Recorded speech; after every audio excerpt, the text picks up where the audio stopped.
अपने आप में मौजूद भ्रम और दुख को समझने के लिए और इसलिए दुनिया में हमें पहले अपने भीतर स्पष्टता खोजनी चाहिए और यह स्पष्टता सही सोच के माध्यम से आती है।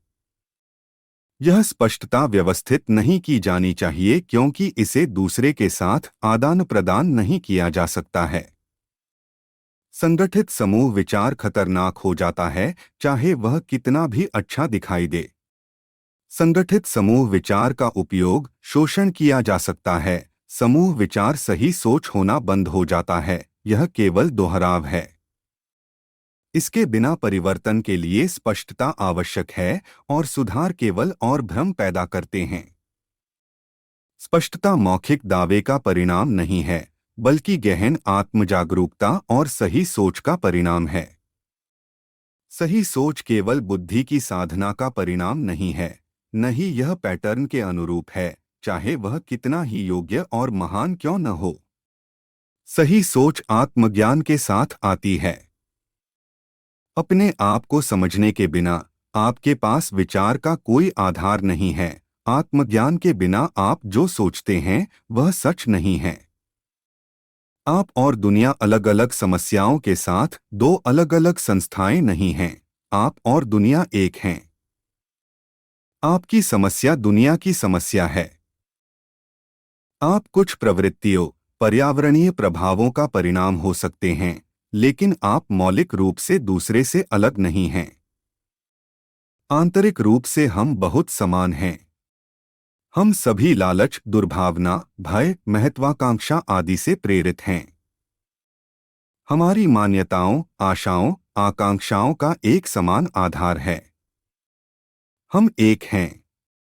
हम एक मानवता हैं, हालांकि अर्थशास्त्र और राजनीति और पूर्वाग्रह की कृत्रिम सीमाएं हमें विभाजित करती हैं। यदि आप दूसरे को मारते हैं, तो आप खुद को नष्ट कर रहे हैं। आप पूरे का केंद्र हैं और अपने आप को समझे बिना आप वास्तविकता को नहीं समझ सकते हैं। हमें इस एकता का बौद्धिक ज्ञान है, लेकिन हम ज्ञान और भावना को अलग अलग डिब्बों में रखते हैं और इसलिए हम कभी भी मनुष्य की असाधारण एकता का अनुभव नहीं करते हैं। जब ज्ञान और भावनाएं मिलती हैं तो अनुभव होता है। ये वार्ताएं पूरी तरह से बेकार होंगी यदि आप अनुभव नहीं करते हैं, जैसा कि आप सुन रहे हैं। मत कहो मैं बाद में समझूंगा, लेकिन अभी अनुभव करूंगा। अपने ज्ञान और अपनी भावना को अलग न रखें क्योंकि इस अलगाव से भ्रम और दुख बढ़ता है। तुम्हें मनुष्य की इस जीवित एकता का अनुभव अवश्य करना चाहिए। आप जापानी, हिंदू, नीग्रो या जर्मन से अलग नहीं हैं। इस विशाल एकता का अनुभव करने के लिए खुला रहें, ज्ञान और भावना के बीच इस विभाजन के प्रति सचेत रहें। कंपार्टमेंटल फिलॉसफी के गुलाम मत बनो। आत्मज्ञान के बिना समझ संभव नहीं है। आत्मज्ञान बेहद कठिन और कठिन है क्योंकि आप एक जटिल इकाई हैं। आपको बिना किसी आडंबर के, बिना किसी सिद्धांत के, स्वयं की समझ से संपर्क करना चाहिए। यदि मैं तुम्हें समझता हूं तो मेरे पास तुम्हारे बारे में कोई पूर्वकल्पित सूत्र नहीं होना चाहिए, कोई पूर्वाग्रह नहीं होना चाहिए। मुझे खुला होना चाहिए, निर्णय के बिना, तुलना के बिना। यह बहुत मुश्किल है। हम में से अधिकांश के साथ विचार तुलना का परिणाम है, निर्णय का। सन्निकटन के माध्यम से हम सोचते हैं कि हम समझ रहे हैं, लेकिन क्या समझ तुलना, निर्णय से पैदा होती है? या यह गैरतुलनात्मक विचार का परिणाम है? यदि आप कुछ समझते हैं तो क्या आप इसकी तुलना किसी और चीज से करते हैं या आप इसे स्वयं के लिए अध्ययन करते हैं?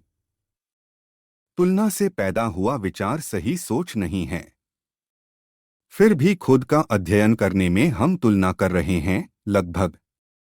यह वह है जो खुद की समझ को रोकता है। हम खुद को क्यों आंकते हैं? क्या हमारा निर्णय कुछ बनने, हासिल करने, अनुरूप होने, खुद की रक्षा करने की हमारी इच्छा का परिणाम नहीं है? यह बहुत आग्रह समझ को रोकता है। जैसा कि मैंने कहा, आप एक जटिल इकाई हैं। और इसे समझने के लिए आपको इसकी जांच करनी चाहिए। आप इसे समझ नहीं सकते यदि आप इसकी तुलना कल या कल से कर रहे हैं। आप एक जटिल तंत्र हैं, लेकिन तुलना, निर्णय, पहचान समझ को रोकते हैं। यदि आप तुलना में प्रतिस्पर्धा नहीं करते हैं, तो डरो मत कि आप सुस्त, स्मग, आत्मसंतुष्ट हो जाएंगे। एक बार जब आप तुलना की निरर्थकता को समझ लेते हैं, तो एक बड़ी स्वतंत्रता होती है। तब तुम बनने का प्रयास नहीं कर रहे हो, लेकिन समझने की स्वतंत्रता है।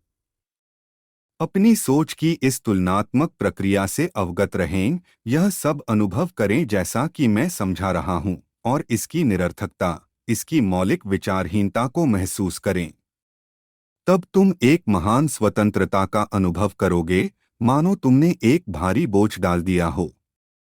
सन्निकटन से और इसलिए पहचान से इस स्वतंत्रता में आप स्वयं की वास्तविकताओं को खोजने और समझने में सक्षम होंगे। यदि आप तुलना नहीं करते हैं, न्याय करते हैं, तो आपको खुद से सामना करना पड़ेगा और यह महान गहराई को उजागर करने के लिए स्पष्टता और ताकत देगा। वास्तविकता की समझ के लिए यह आवश्यक है। जब कोई आत्मसन्निकटन नहीं होता है, तो विचार द्वैत से मुक्त हो जाता है, समस्या और विपरीत के साथ संघर्ष दूर हो जाते हैं। इस स्वतंत्रता में एक क्रांतिकारी, रचनात्मक समझ है। हम में से कोई भी ऐसा नहीं है जिसका सामना हत्या और गैर हत्या, हिंसा और अहिंसा की समस्या से न हो। आप में से कुछ लोग महसूस कर सकते हैं कि जैसा कि आपके बेटे, भाई या पति इस सामूहिक हत्या में शामिल नहीं हैं, जिसे युद्ध कहा जाता है। आप तुरंत इस समस्या से चिंतित नहीं हैं, लेकिन यदि आप थोड़ा और बारीकी से देखेंगे तो आप देखेंगे कि आप कितनी गहराई से शामिल हैं। आप इससे बच नहीं सकते। एक व्यक्ति के रूप में आपको हत्या और गैरहत्या के प्रति एक निश्चित दृष्टिकोण रखना चाहिए। यदि आपको इसके बारे में पता नहीं है, तो अब आपका सामना किया जा रहा है।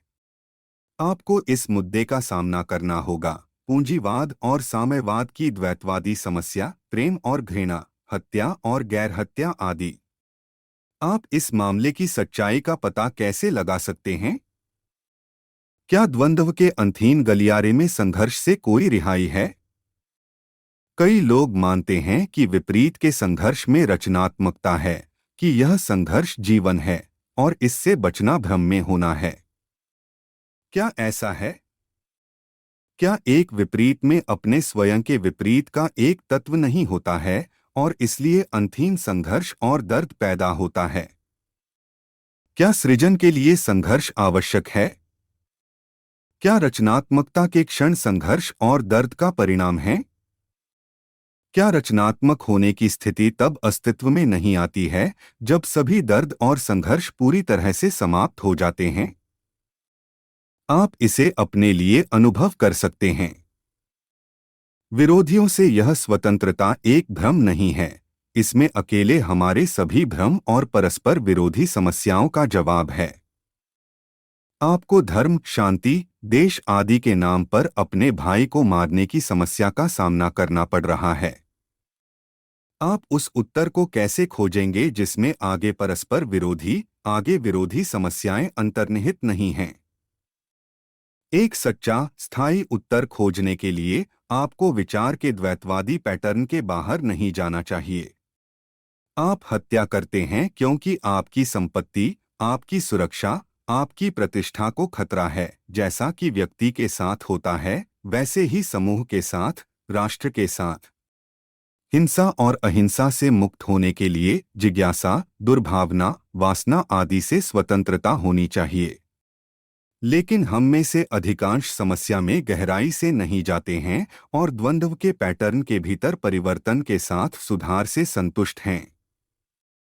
हम द्वंद्व के इस संघर्ष को अपरिहार्य के रूप में स्वीकार करते हैं और उस पैटर्न के भीतर संशोधन, परिवर्तन लाने की कोशिश करते हैं। इसके भीतर हम एक बेहतर स्थिति में पैंतरेबाजी करते हैं, अपने लिए एक अधिक लाभप्रद बिंदु पर।